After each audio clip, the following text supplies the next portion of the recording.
Hi, I'm Marissa Peer, and I want to welcome you to this course on having a better relationship. You know, I've been a therapist for over 30 years, and I had my own column in several newspapers and magazines.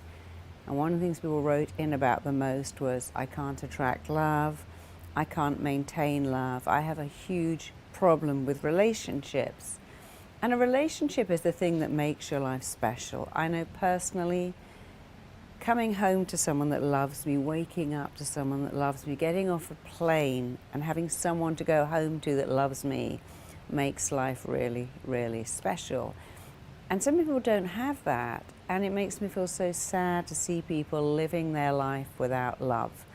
And having been a therapist for over 30 years, I know that sounds such a long time, I very quickly was able to work out the three common issues people have in failing to have a loving relationship or failing to have a loving relationship that lasts.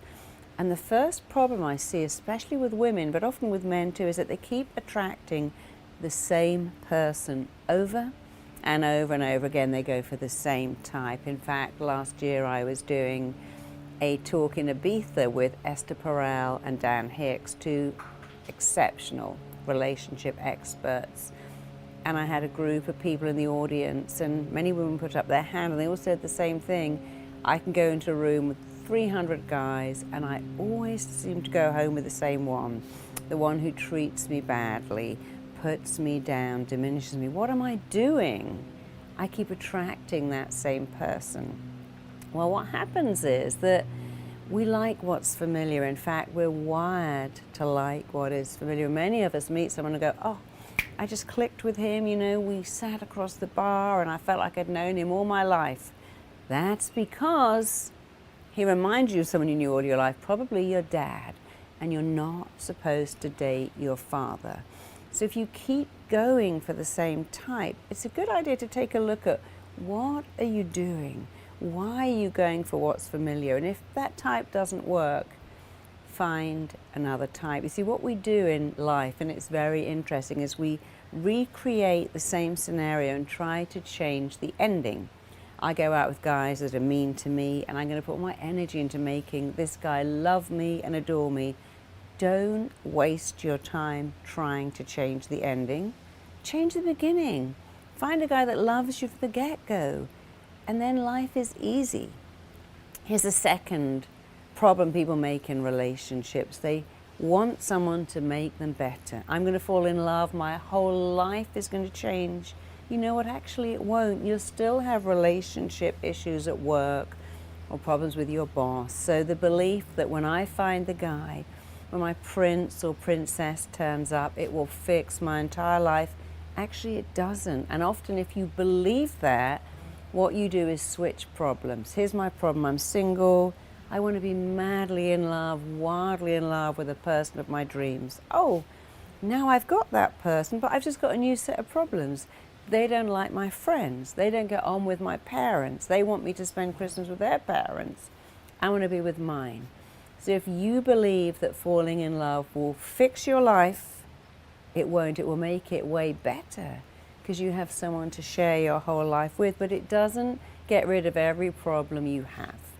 And here's the third problem, and it probably is the biggest one, especially for people whose relationships never last. If you don't feel lovable inside, then you're not going to find a loving relationship that lasts, because your thoughts are a kind of energy and they radiate out from you and back to you, kind of like a magnet.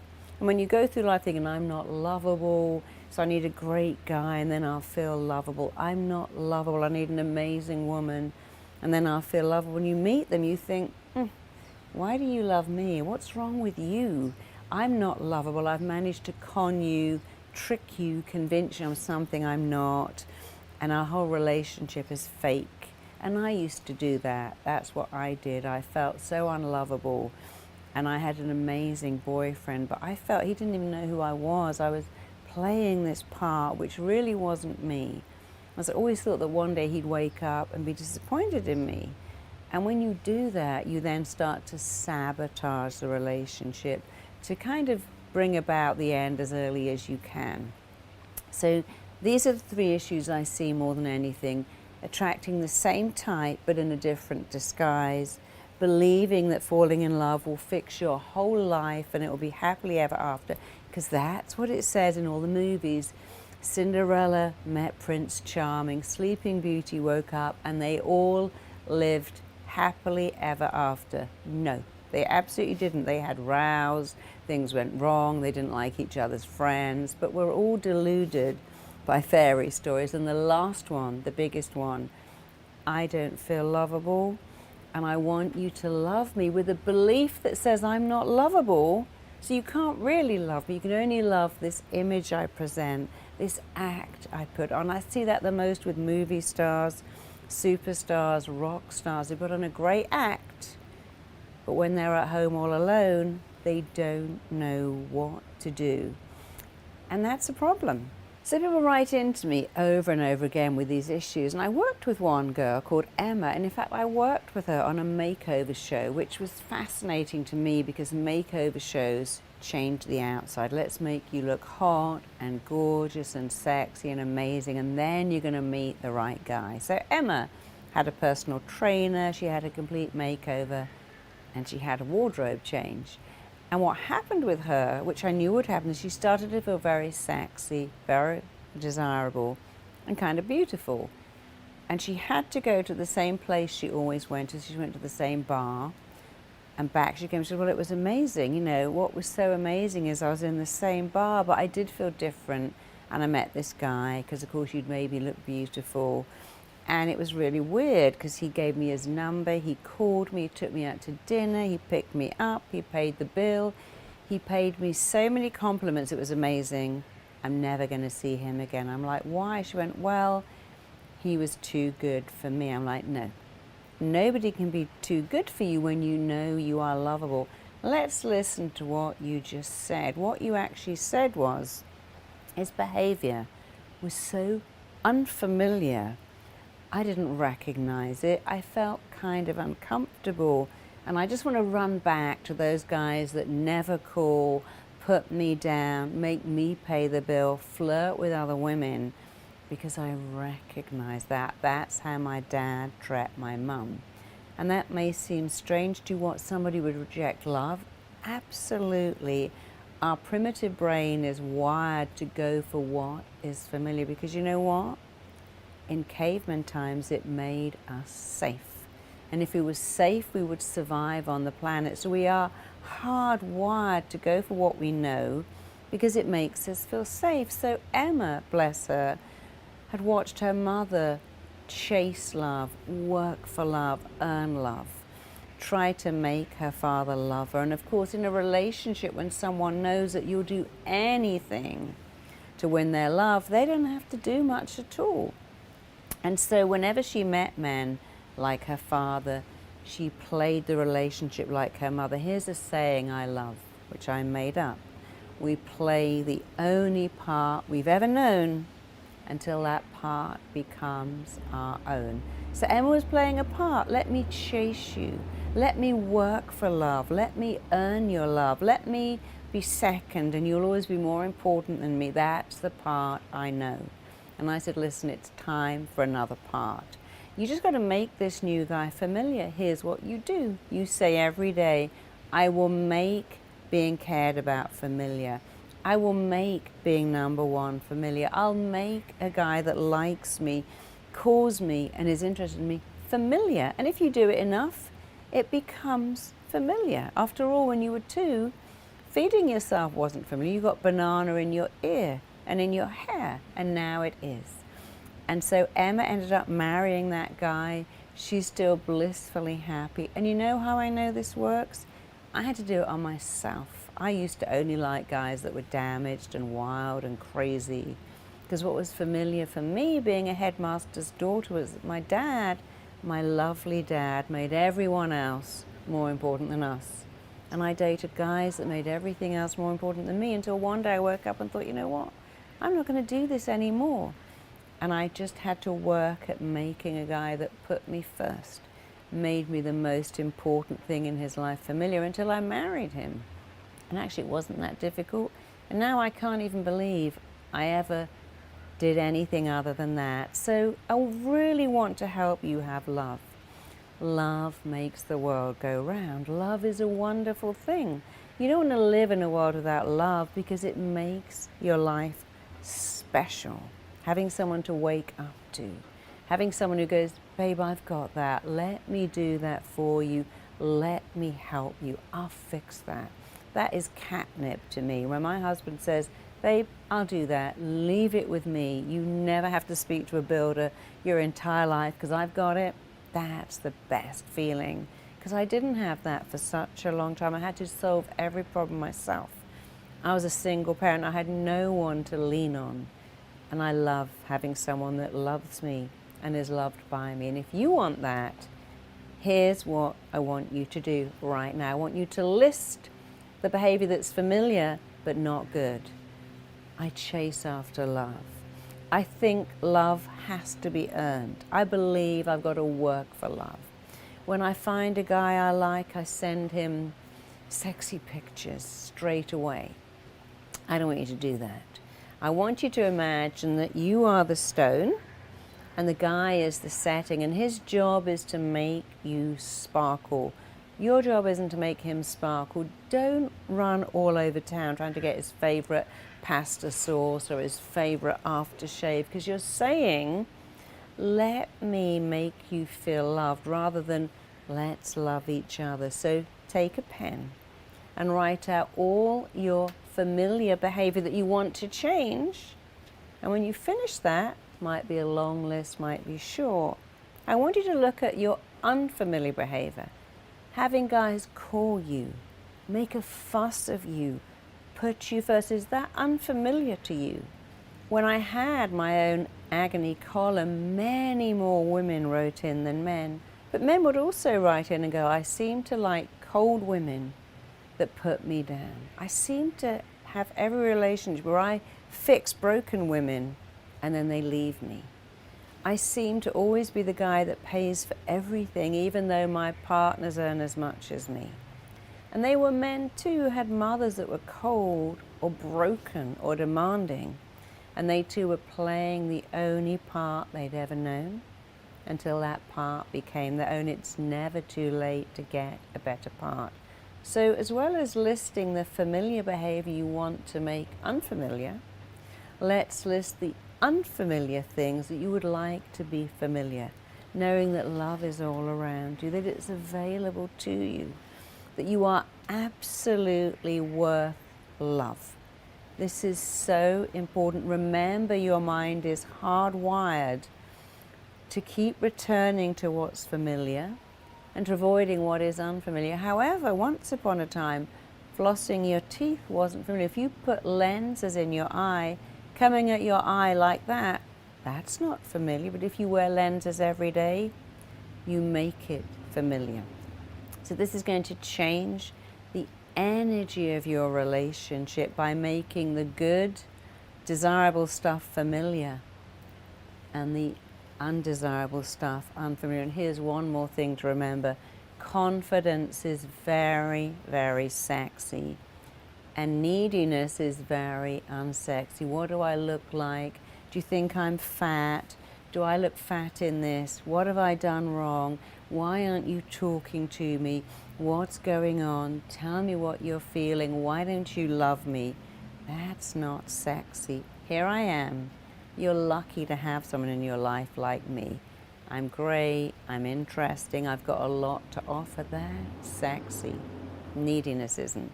So when I'm working with younger women, especially when I'm working with teenage girls, women in their 20s, I see the same pattern. They put all their energy into trying to make some guy fall in love with them. And I see many teenage boys are spending all their time trying to make some girl who's not interested fall in love with them. So here's what I want you to do. It's easier than it sounds. Stop trying to make someone fall in love with you. Don't work to make someone love you.